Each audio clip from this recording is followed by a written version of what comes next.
اور یارو یہ جو غلامی ہے نا غلامی، مولانا امجد علی صاحب اعظمی رحمت اللہ علیہ فرماتے ہیں یکدم اعلیٰ حضرت کا دروازہ کھلا، یہ بھی میرے اعلیٰ حضرت کی زندگی ہے، اسے بھی دیکھ، یکدم دروازہ کھلا تو بوڑھے امام کے پیروں میں جوتا کوئی نہیں، اور اعلیٰ حضرت سر پٹ دوڑے۔ میں قریب گیا، میں نے کہا حضور میں صدقے جاؤں، کہاں جا رہے ہو؟ کہنے لگے کسی نے بتایا میرا مرشد کا بیٹا ریلوے اسٹیشن سے گزرنے والا ہے، امجد علی دیر نہ کر یار، کہیں شہزادہ ناراض نہ ہو جائے، میرے مرشد کا بیٹا، میرے شیخ کا پوتا، یار ذرا جلدی کر۔ کہتے ہیں اعلیٰ حضرت دوڑے ریلوے اسٹیشن پہ، انہیں اگر فتوے لکھنے آتے تھے کل کے رضا ہے خنجر خونخوار برق بار، تو وہ یہ بھی کہا کرتے تھے کیسے آقاؤں کا بندہ ہوں رضا، بول بالے میری سرکاروں کے۔ دوڑے گئے ریلوے اسٹیشن پہ، اور بوڑھے شیخ صدر الشریعہ کہتے ہیں میں نے کہا حضور میں نہ چلا جاؤں؟ کہنے لگے نا پتر،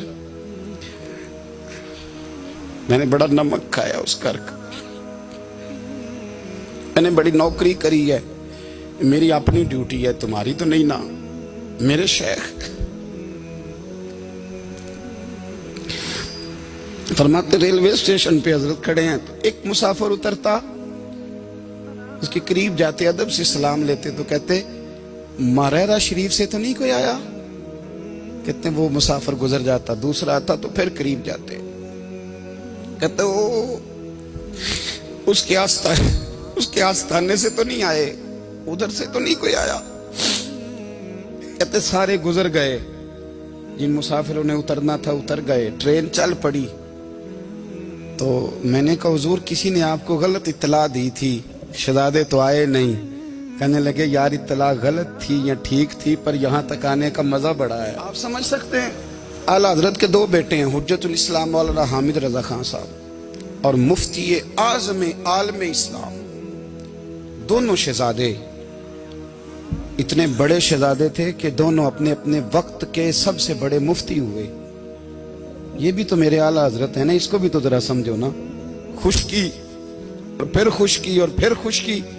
ایک دن پیر صاحب نے کہا، نوری میاں صاحب، کہ احمد رضا یار وہ بھینسیں رکھی ہوئی ہیں تو ان کو نا گیدڑ آ کے تنگ کرتے ہیں، تو دو کتے مل جائیں نا کبھی تو چلو رات کو پہرے داری کریں گے، دو کتے مل جائیں۔ میں اکثر سوچتا ہوں کہ اعلیٰ حضرت و عالم تھے، ان کا کتوں سے کیا لینا دینا؟ حضرت جی آپ نے کتوں کی بات کرنی تھی تو کسی دنیا دار سے کرتے، دو کتے مل جائیں تو ذرا جانوروں کی دیکھ بھال کریں گے۔ فرمایا حضور سویرے ہی آ جائیں گے۔ بھئی آپ کا تو یہ شوگر لی نہیں تو آپ کہاں سے لائیں گے؟